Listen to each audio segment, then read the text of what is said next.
जय हिंद दोस्तों, Gujarat defence academy YouTube channel में आपका हार्दिक स्वागत है। दोस्तों आज मैं लेकर आया हूँ जो नवीन सर का प्रैक्टिस सेट नंबर 1 है, उसी का पीडीएफ लेकर आया हूँ जो आपको 1 घंटा लगेगा, उसे मैं आपको 10 मिनट में कंप्लीट करने वाला हूँ। तो आप शुरू से लेकर अंत तक जरूर बने रहेगा, जो आपको रिविजन में हेल्पफुल रहेगा। तो यहाँ पर दोस्तों पहला क्वेश्चन है, आप याद रखना प्रैक्टिस सेट नंबर 1 है जो एसएससी जीडी में पूछा गया सवाल है। तो यहाँ पर क्वेश्चन 1 है कि कौन सा भारतीय शास्त्रीय नृत्य केरल राज्य में प्रचलित सदियों पुरानी मार्शल आर्ट को प्रतिबिंब करने वाले विस्तृत रंगीन श्रृंगार और अद्वितीय मुखौटा द्वारा मुखौटों द्वारा प्रतिष्ठित है। तो यहाँ पर कौन सा है जो कथकली है। दोस्तों यहाँ पर आपको यही कमेंट बॉक्स में बताना है कि कथकली किस राज्य का नृत्य है। तो यहाँ पर आपको बताना है कि यह कथकली केरल राज्य का नृत्य है। दोस्तों आप यहाँ पर देख सकते हैं कि कला के कितने रूप होते हैं, 5 रूप होते हैं जो आपके सामने हैं।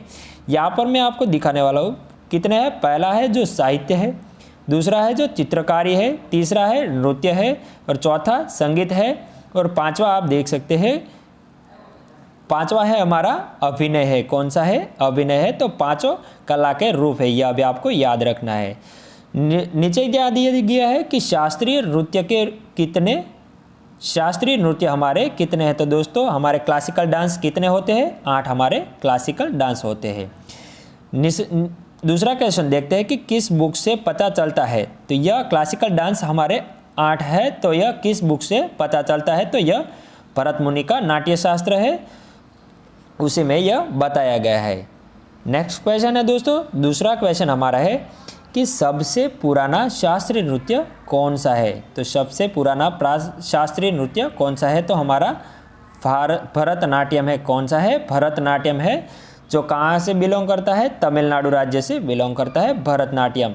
कितने साल से पुराना है दोस्तों? 2000 वर्ष पुराना है, यह भी आपको याद रखना है। अन्य शास्त्रीय नृत्य है जो दोस्तों क्लासिकल डांस हमारे कितने हैं? 8 है। उन्हीं में से दूसरा है जो यूपी से बिलोंग करता है। यूपी से कौन सा है? कथक है।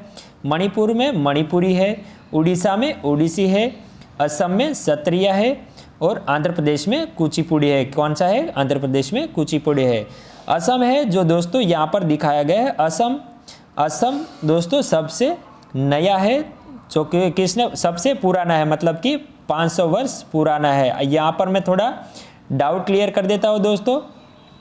ऊपर सबसे पुराना 2000 वर्ष पुराना है और सबसे नया कौन सा वाला है? तो यह आपको याद रखना है, सत्रिया है जो असम से, और श्रीमद शंकर देव ने यह निर्मित किया था। 500 वर्ष नया है, यह भी आपको याद रखना है। आंध्रा का कौन सा है दोस्तों? कुचिपुड़ी है, जो कृष्णा जिले से बिलोंग करता है। नेक्स्ट क्वेश्चन है कि दक्षिण भारत में कितने शास्त्रीय नृत्य है। तो दक्षिण भारत में कितने हैं दोस्तों? 4 शास्त्रीय नृत्य है, यह भी आपको याद रखना है। नेक्स्ट क्वेश्चन है कि अर्धशास्त्रीय नृत्य किसे कहते हैं। तो अर्धशास्त्रीय नृत्य छऊ को कहते हैं, जो नया नृत्य भी कहते हैं। तो यहाँ पर उसका नृत्य है जो अर्धशास्त्रीय नृत्य है। तो कौन कौन से है दोस्तों? यहाँ पर 3 राज्य में यह छऊ मनाया जाता है। तो कौन कौन से है? यहाँ पर मयूरभंज छऊ है जो उड़ीसा राज्य में मनाया जाता है दोस्तों। दूसरा है सरायकेला छऊ जो झारखंड राज्य में मनाया जाता है। तीसरा है पुरुलिया छऊ जो पश्चिम बंगाल में मनाया जाता है। तो यह तीन राज्य ऐसे हैं जहाँ पर छऊ नृत्य मनाए जाते हैं। तीसरा क्वेश्चन है दोस्तों यहाँ पर कि लिम क्या है? लिम किस राज्य का प्रसिद्ध लोक नृत्य है? तो यह नागालैंड का लोक नृत्य है।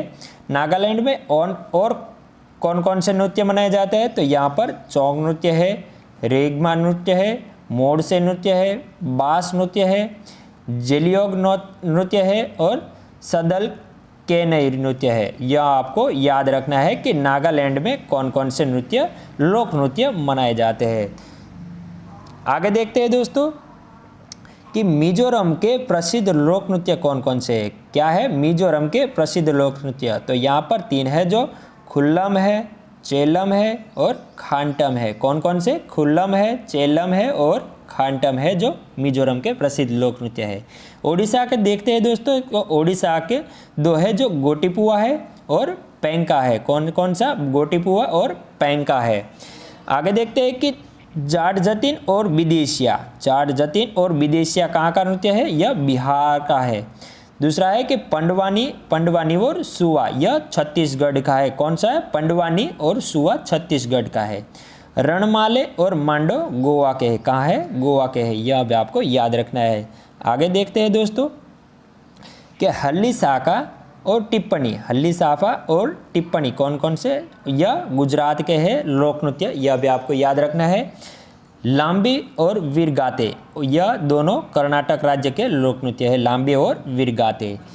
तीसरा क्वेश्चन देखते हैं दोस्तों यहाँ पर कि कौन सी भारतीय संगीतकार को सर्वोच्च नागरिक सम्मान, सर्वोच्च नागरिक सम्मान मतलब कि भारत रत्न प्राप्त करने वाली पहली गायिका थी? तो यह कौन थी? एमएस सुब्बुलक्ष्मी थी, जिसको भारत रत्न 1998 में दिया गया था। यह भी आपको याद रखना है और उसको बताना है कि पद्म विभूषण एमएस सुब्बुलक्ष्मी को कब मिला था? तो यह 1975 में मिला था। यह भी आपको याद रखना है। और उसको रेमन मैग्सेसे अवार्ड 1974 में दिया गया था। यह भी आपको, यह तीनों सवाल इंपॉर्टेंट है तो यह आप याद रखेगा। आगे देखिए, दो संगीतकार है, मतलब कि पहला भारत रत्न किसे दिया गया था? एमएस सुब्बुलक्ष्मी को दिया गया था। और दूसरा कौन है? जो पंडित रविशंकर महाराज है, जिसको कब दिया गया था? 1999 में दिया गया था। मतलब कि एमएस सुब्बुलक्ष्मी के एक साल बाद इसको दिया गया था। यह भी आपको याद रखना है। आगे देखते हैं कि जाकिर हुसैन को पद्म विभूषण कब मिला था? जाकिर हुसैन को पद्म विभूषण कब मिला था? तो यह 2023 में मिला था। यह भी आपको याद रखना है। ग्रैमी अवार्ड उसको कब मिला था? ग्रैमी अवार्ड तो यह 2024 में दिया गया था, मतलब कि 2024 में दिया गया था। पद्म विभूषण उसको कब दिया गया था? कि यह 2002 में दिया गया था। यह भी आपको याद रखना है। आगे देखते हैं कि सबसे पहले ग्रैमी अवार्ड किसे मिला था? सबसे पहले ग्रैमी अवार्ड किसे मिला था? तो यह पंडित रविशंकर को मिला था। कब मिला था दोस्तों? 1968 में मिला था। 1968 में मिला था। यह भी आपको याद रखना है। आगे देखते हैं दोस्तों, चौथा प्रश्न है कि भारत में हॉकी की सबसे पुरानी प्रतियोगिता कौन सी है? तो यह बैटन कप है। कौन से कप है? बैटन कप है, जो भारत में हॉकी की सबसे पुरानी प्रतियोगिता है। और यह कब से शुरू की गई? तो 1895 में किया गया था। कब किया गया था? 1895 में किया गया था। आगे देखते हैं, आप नोट कर लेना दोस्तों, हॉकी की टीम का जो टाइमिंग होता है वो 60 मिनट का होता है और 15 मिनट का ब्रेक रहता है। कब रहता है? 15 मिनट का ब्रेक रहता है। यह भी आपको याद रखना है। आगे देखते हैं कि भारत में हॉकी ओलंपिक में कितने गोल्ड जीते थे? भारत ने हॉकी ओलंपिक में कितने गोल्ड जीते? तो यह आपको याद रखना है। 8 गोल्ड का जीते थे हॉकी में। तो यह पहला कब जीता था? आप पहला और अंतिम देखिए, आप पहला कब जीता था? तो यह 1928 में जो एम्स्टर्डम नेदरलैंड में हमने जीता था। यह भी आपको याद रखना है। अंतिम कहाँ पर हमने गोल्ड जीता था? तो यह 1980 में मॉस्को में जीता था। कहाँ जीता था? मॉस्को में। हॉकी वर्ल्ड कप भारत ने कब जीता था? हॉकी वर्ल्ड कप भारत ने कब जीता था? तो यह 1975 में जीता था और पाकिस्तान को हराया था। यह भी आपको याद रखना है। किसको हराया था? पाकिस्तान को हराया था 1975 में। आगे देखते हैं दोस्तों कि पहली राष्ट्रीय हॉकी चैंपियनशिप कब आयोजित हुई थी? तो यह 1928 में हुई थी, 28 में हुई थी, 1928 में हुई थी। कब हुई थी? 1928 में हुई थी। हॉकी का सबसे पुराना क्लब कौन सा है? तो यह कोलकाता क्लब है। कौन सा क्लब है? कोलकाता क्लब है। और इसकी शुरुआत कब हुई थी? तो 1885 में हुई थी। यह भी आपको याद रखना है। नेक्स्ट क्वेश्चन देखा जाए कि कबड्डी किस शैली को आधिकारिक तौर पर मान्यता प्राप्त है? तो यह आधिकारिक तौर पर मान्यता प्राप्त है दोस्तों, यह संजीवनी खेल है। इसमें चार प्रकार की शैली होती है, जो अमर है, कुत्तुरु है और गामिनी है। और चौथा आपको बताया है संजीवनी है। कौन सा है? संजीवनी है। तो कबड्डी में आधिकारिक तौर पर इस चारों शैली को मान्यता प्राप्त है। टोटल में दोस्तों यहाँ पर 40 मिनट का होता है। कितनी मिनट का? 40 मिनट का होता है। 20 मिनट होता है और 5 मिनट का ब्रेक टाइम होता है और फिर 20 मिनट का होता है। मतलब यह मेल के लिए है। यह भी आपको याद रखना है। महिला के लिए आपको टाइम देखना है तो यहाँ पर में दिखाया गया है कि 15 है, 5 है और 15 है। मतलब पहले 15 मिनट का मैच होगा, फिर 5 मिनट का ब्रेक होगा, फिर 15 मिनट का मैच होगा। मतलब कि यहाँ पर टोटल है जो 30 मिनट का मैच होगा, जो फीमेल के लिए है। किसके लिए? फीमेल के लिए है। यहाँ पर अगर मैदान की बात की जाए दोस्तों, यहाँ पर तो पुरुषों के लिए मैदान का चौड़ाई और 13x10 मीटर के होते हैं। तो यहाँ पर जो मैदान दिखाया गया है उसी का हम मेजर लेते हैं। तो यहाँ पर जो यहाँ पर जो मध्य में है वही मिड लाइन है। क्या है दोस्तों? मिड लाइन है।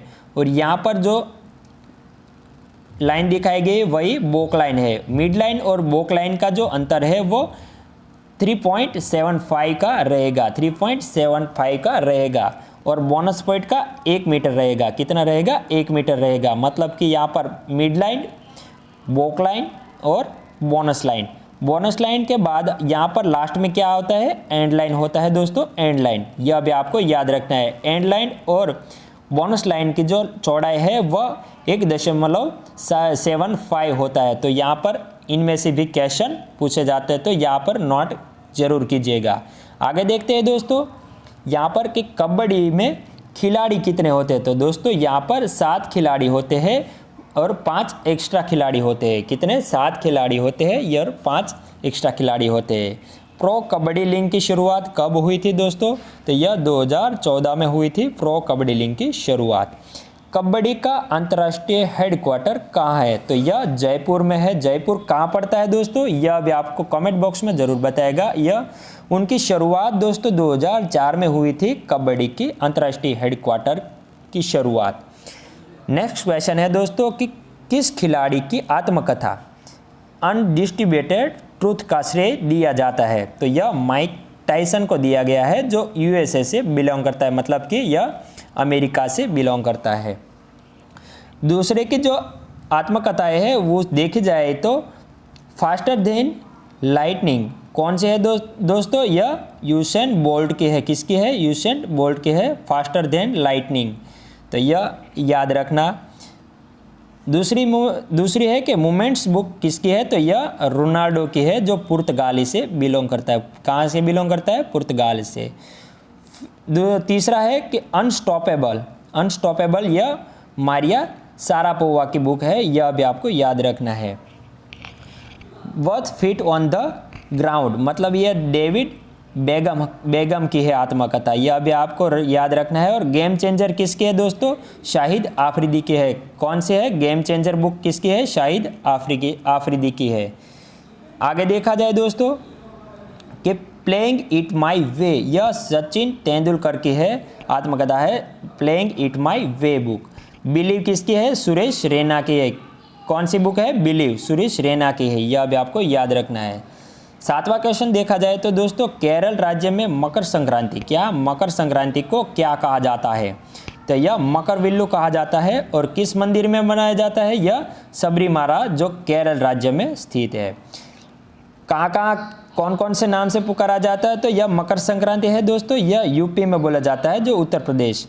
और माघ बिहू कहाँ का है? माघ बिहू असम का है। यह भी आपको याद रखना है। लोहड़ी कहाँ का है? पंजाब का है। लोहड़ी पंजाब में बुलाया जाता है। उत्तरायण कहाँ का है दोस्तों? यह गुजरात का है। मांझी संक्रांति कहाँ का मनाया जाता है? तो यह हिमाचल प्रदेश का है। कहाँ का है? हिमाचल प्रदेश का है। यह भी आपको याद रखना है। पेंडा पोडुंगा कहाँ का है? आंध्रा का है, जो आंध्र प्रदेश से है बोला जाता है। पाना संक्रांति कहाँ बोली जाती है? तो यह उड़ीसा राज्य में बोली जाती है। पाना संक्रांति उड़ीसा राज्य। आगे देखा जाए दोस्तों 8वां क्वेश्चन हमारा है कि कौन सा शब्द हमारे संविधान की प्रस्तावना में नहीं लिखा गया। इंपॉर्टेंट क्वेश्चन है दोस्तों कि कौन सा शब्द हमारे संविधान की प्रस्तावना में नहीं लिखा गया। तो यह साम्यवादी है, जो हमारे संविधान में नहीं लिखा गया। प्रस्तावना को कहाँ से लिया गया? तो यह यूएसए अमेरिका से लिया गया है। प्रस्तावना की भाषा है जो ऑस्ट्रेलिया से ली गई है। तो दोनों आपको याद रखना है, इंपॉर्टेंट है। नेक्स्ट देखा जाए तो प्रस्तावना का मुसद्दा किसने बनाया था? तो यह पंडित नेहरू जी ने बनाया था प्रस्तावना का मुसौदा। आगे दिखाया जाए कि 3 प्रकार के न्याय है दोस्तों। हमारे संविधान में कितने प्रकार के न्याय है? 3 प्रकार के न्याय है। कौन कौन से? सामाजिक है, दूसरा आर्थिक है, और तीसरा क्या है, राजनीतिक है। यह आपको याद रखना है। और स्वतंत्रता मतलब कि फ्रीडम कितनी प्रकार की दी गई है, यहाँ पर 5 प्रकार की फ्रीडम दी गई है। कौन कौन से दोस्तों यहाँ पर आप पढ़ सकते हो। पहला है कि विचार है, अभिव्यक्ति है, तीसरा विश्वास है, चौथा धर्म है और पांचवा उपासना है। यह आपको ध्यान रखना है। नेक्स्ट क्वेश्चन देखा जाए कि दो प्रकार की समानता है हमारे। कितनी प्रकार की, दो प्रकार की समानता है। पहले है प्रतिष्ठान है और दूसरा अवसर है। आगे देखा जाए कि अखंडता शब्द कब जोड़ा गया था, तो यह कौन से संशोधन में जोड़ा गया था, तो यह 42वां संशोधन 1976 में जोड़ा गया था अखंडता शब्द। कौन सी भारत की नागरिकता प्राप्त करने की शर्त नहीं है, तो यह संपत्ति रखना दोस्तों, यह भारत की नागरिकता प्राप्त करने की शर्त नहीं है। यह भी आपको याद रखना है। आगे देखा जाए कि नागरिकता अधिनियम कब आया था, तो यह 1955 में आया था, 1955 में आया था नागरिकता अधिनियम। संशोधन कितनी बार हुआ है इसमें दोस्तों, नागरिकता संशोधन में यह 6 बार संशोधन इसमें हुआ है। यह भी आपको याद रखना है। नागरिकता किस भाग में है, तो दोस्तों यह आपको याद रखना है। नागरिकता भाग 2 में बताया गया है। और कहाँ से आर्टिकल बताया गया, 5 से 11 में बताया गया, मतलब कि 7 आर्टिकल है जो नागरिकता से रिलेटेड है। नेक्स्ट क्वेश्चन है कि नागरिकता पर कानून बनाने का अधिकार किसका है, तो यह संसद का है, जो आर्टिकल 11 में बताया गया है। नागरिकता पर कानून बनाने का अधिकार संसद का है, आर्टिकल 11 आपको याद रखना है। नेक्स्ट क्वेश्चन है कि एकल नागरिकता कराने कहाँ से लिया गया, तो यह एकल नागरिकता हमने ब्रिटेन से लिया गया है। किस संविधान से, ब्रिटेन के संविधान से लिया गया है। यह भी आपको याद रखना है। 11वां क्वेश्चन है कि अरब वासियों के भारत पर आक्रमण के मुख्य कारण क्या था, तो अरब वासियों के भारत पर आक्रमण का मुख्य कारण धन दौलत लूटना, इस्लाम धर्म का प्रचार प्रसार करना था। क्या था, धन दौलत लूटना, इस्लाम धर्म का प्रचार प्रसार करना था। पहला अरब आक्रमणकारी कौन था, तो यह कासिम था, जो 712 AD में भारत पर आक्रमण किया था। यह भी आपको याद रखना है। आगे देखा जाए कि भारत पर आक्रमणकारियों का क्रम, मतलब आपको क्रम देखना है। और अब याद नहीं रहता तो दोस्तों आप नोट जरूर कीजिएगा कि पहले कौन सी प्रजा आई थी, तो ईरान से आई थी, दूसरी यूनानी आई थी, तीसरी इंडो ग्रीक आई थी, चौथी शक आई थी, 5वीं पहलव थी, 6वीं कुषाण थी, 7वीं अरब थी और 8वीं तुर्क थी। तो भारत पर आक्रमणकारियों का कुल क्रम इस टाइप का है दोस्तों। इस क्रम को आप जरूर नोट कीजिएगा, कभी कभी क्वेश्चन में क्रम भी पूछ लेता है। दोस्तों वीडियो अच्छा लगे तो एक बार लाइक जरूर कीजिएगा। 12वां प्रश्न है कि तराइन की पहली लड़ाई किस वर्ष लड़ी गई थी, तो यह 1191 में लड़ी गई थी। किसके साथ, यह मोहम्मद घोरी और पृथ्वीराज चौहान के बीच लड़ी गई थी, जिसमें मोहम्मद घोरी हार गया था। यह भी आपको याद रखना है। दूसरी कब लड़ी गई थी, तो यह 1192 में लड़ी गई थी, जिसमें मोहम्मद घोरी की जीत हुई और दिल्ली सल्तनत पर मुस्लिम प्रजा इकट्ठी हो गई थी, वहाँ पर गद्दी पर बैठ गई थी। आगे देखते हैं दोस्तों कि दिल्ली सल्तनत पर, अब दिल्ली सल्तनत की बात है दोस्तों। यहाँ पर मोहम्मद घोरी के मृत्यु के बाद वहाँ पर गुलाम वंश का जो कुतुबुद्दीन ऐबक था, जो उसका प्रधान रहता था, उस गद्दी पर आया था। तो 1206 से 1290 तक कुतुबुद्दीन ऐबक था। मतलब कि यहाँ पर आप ऐसे देखो कि 1206 से 1211 तक वो गुलाम वंश में कुतुबुद्दीन ऐबक था, मतलब उसको घोड़े से गिरकर उसकी मौत हो गई थी। उसके बाद उसका क्या दामाद आ गया था, इल्तुतमिश ने गद्दी पर कब से कब तक शासन किया था, तो यह 1211 से 1236 तक उसने शासन किया था। 1236 के बाद कौन आया था दोस्तों, तो इल्तुतमिश की बेटी थी रजिया सुल्तान, जो कितने साल तक उसने अपनी गद्दी संभाली थी, तो आप कमेंट बॉक्स में जरूर कीजिएगा। यहाँ पर दिल्ली सल्तनत पर टोटल 5 वंशों ने अपना शासन किया था। सबसे ज़्यादा शासन किसने किया था, तो यह तुगलक वंश ने किया था और सबसे कम शासन किसने किया था? खिलजी वंश ने किया था। तो यह भी आपको याद रखना है, डेटा आपको मालूम कर लेना है और जो भी साल दिखाई दी गई है वह भी आपको याद रखना है। खिलजी वंश की है जो जलालुद्दीन तुगलक है उसकी स्थापना उसने की थी।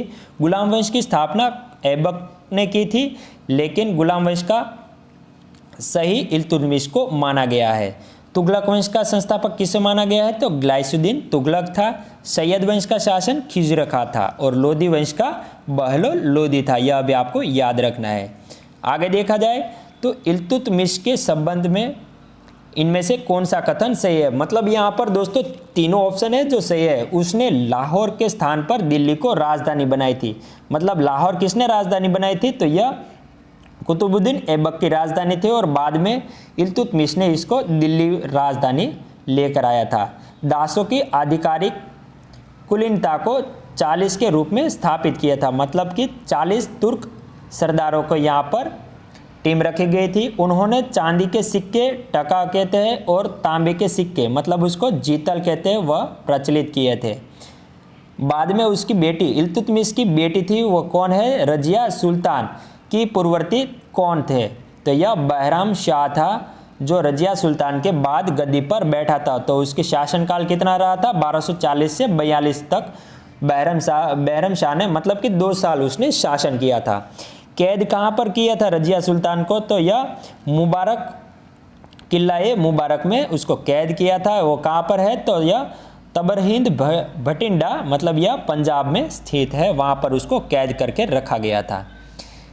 नेक्स्ट क्वेश्चन है कि कौन सी अक्षांश रेखा देश की जलवायु को प्रभावित करते हुए भारत के मध्य से होकर गुजरती है? तो यह कर्क रेखा है। कौन सी रेखा है दोस्तों? मध्य से होकर गुजरती है। यह भी आपको याद रखना है। और कितने राज्यों में राज्य से होकर गुजरती है? तो यह 8 राज्य से गुजर कर निकलती है।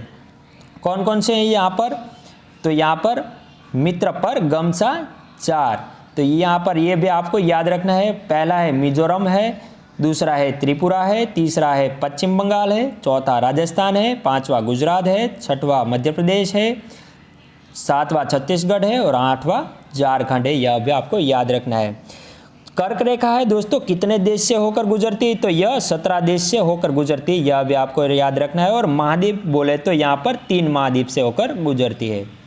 आगे देखा जाए तो सबसे नज़दीक राजधानी कौन सी है? तो यह रांची है दोस्तों। रांची कौन सी राज्य की राजधानी है? यह आपको कमेंट बॉक्स में बताना है। और सबसे दूर राजधानी कौन सी है? तो यह जयपुर है। जयपुर कौन से राज्य में पड़ता है? यह भी आपको याद रखना है। 16वां प्रश्न है कि पृथ्वी की गोलाकार आकृति के कारण 180 अंश देशांतर को क्या नाम दिया गया? तो यह अंतर्राष्ट्रीय तिथि रेखा मतलब कि यह डेट लाइन कहता है, अंतर्राष्ट्रीय डेट लाइन। तो यह कब से स्टार्ट हुआ है? तो 1884 में स्टार्ट हुआ। यह भी आपको याद रखना है। आगे बढ़ते हैं दोस्तों। मानक देशांतर रेखा कितने राज्य से गुजरती है? मानक देशांतर कितने राज्य से गुजरती है? तो यह 5 राज्य से होकर गुजरती है। पहला है उत्तर प्रदेश है, दूसरा मध्य प्रदेश है, तीसरा छत्तीसगढ़ है, चौथा आंध्र प्रदेश है और 5वां ओडिशा राज्य है। यह मानक देशांतर रेखा 5 राज्य से होकर गुजरती है। यह आपको याद रखना है। आगे बढ़ते हैं दोस्तों कि 17वां क्वेश्चन है कि भारत का पहला बायोस्फीयर रिजर्व कौन सा है? तो यह नीलगिरी बायोस्फीयर रिजर्व है। कहाँ पर यहाँ पर नीलगिरी कहाँ पर पड़ता है दोस्तों? कमेंट बॉक्स में ज़रूर बताएगा। और ये नीलगिरी बायोस्फीयर के रिजर्व कब से स्टार्ट हुआ? तो यह 1986 में हुआ था। और कुल कितने बायोस्फीयर है? 18 बायोस्फीयर है। यह भी आपको याद रखना है। सबसे बड़ा जैव आरक्षित क्षेत्र कौन सा है? तो यह कच्छ है जो गुजरात में है। यह किसके लिए जाने जाते हैं? तो यह जंगली गधे के लिए जाने जाते हैं। यह भी आपको याद रखना है। आगे बढ़ते हैं। सबसे छोटा बायोस्फीयर रिजर्व कौन सा है? सबसे बड़ा तो आपने देख लिया कच्छ है, लेकिन सबसे छोटा बायोस्फीयर रिजर्व कौन सा है? तो यह डिब्रूगढ़ है। कहाँ पड़ता है दोस्तों? यह आसाम राज्य में पड़ता है। पहला समुद्री बायोस्फीयर रिजर्व कौन सा है? तो यह मन्नार है। कहाँ पर पड़ता है दोस्तों? यह तमिलनाडु राज्य में है। पहले समुद्री बायोस्फीयर रिजर्व कौन सा है? तो यह मन्नार है। आगे देखते हैं। 18वां क्वेश्चन है कि भारत का राष्ट्रीय उद्यान से लेकर दोस्तों यहाँ पर कई सारे क्वेश्चन पूछे जाते हैं, तो मैंने यहाँ पर नोट कर रहे हैं। साइलेंट वैली राष्ट्रीय उद्यान है जो केरल में है। बांधवगढ़ राष्ट्रीय उद्यान कहाँ पर है दोस्तों? मध्य प्रदेश में है। और कान्हा राष्ट्रीय उद्यान ये भी मध्य प्रदेश है। पिन वैली कहाँ है? तो यह हिमाचल प्रदेश में है। फूलों की घाटी उत्तराखंड में है। नुब्रा वैली कहाँ है? लद्दाख में है। और फेम्बम वैली तमिलनाडु में है। यह भी आपको याद रखना है। आगे बढ़ते हैं दोस्तों। सिलिकॉन वैली कहाँ पर है दोस्तों? यह बांग्लादेश में है। कहाँ पर है? बांग्लादेश में। और अरकू घाटी आंध्र प्रदेश में है। 19वां क्वेश्चन है कि विकल्पों में से अर्थव्यवस्था के प्राथमिक क्षेत्र पहचान कीजिए। तो अर्थव्यवस्था की प्राथमिक पहचान, तो कितने अर्थव्यवस्था के प्रकार है? तो यहाँ पर 3 बताए गए हैं। कौन कौन से? कृषि है जो फर्स्ट में आते हैं, कृषि प्लस पशुपालन प्लस वानिकी, और लास्ट में मत्स्य पालन जो प्रथम प्रकार में दिया गया है। दूसरा क्या है दोस्तों? विनिर्माण, जूते, अगरबत्ती, मतलब जो फैक्ट्री में जो उत्पादन होते हैं उसको दूसरे स्टेज पे रखा गया। तीसरा क्या है कि सेवा क्षेत्र है, जो बैंक है, हॉस्पिटल है, होटल है, स्कूल कॉलेज है, उसी को तीसरे में रखा गया है। यहाँ पर उसका आंसर क्या होगा? प्राथमिक क्षेत्र में कृषि हमारा आंसर रहेगा। लास्ट क्वेश्चन देखा जाए कि भारतीय अर्थव्यवस्था में क्षेत्रों को किस आधार पर निजी और सार्वजनिक में बांटा गया? तो यह उद्यमों की स्वामित्व में बांटा गया है। यह भी आपको याद रखना है। आगे देखा जाए दोस्तों, यहाँ पर हमारा लास्ट क्वेश्चन था। 20 क्वेश्चन हमने कंप्लीट किया है दोस्तों। अच्छा वीडियो लगे तो लाइक एंड सब्सक्राइब और अपने दोस्तों को शेयर जरूर कीजिएगा। नेक्स्ट क्वेश्चन से पेपर सेट मैं जरूर लाऊंगा, और तब तक बने रहेगा मेरे यूट्यूब चैनल में। जय हिंद, जय भारत।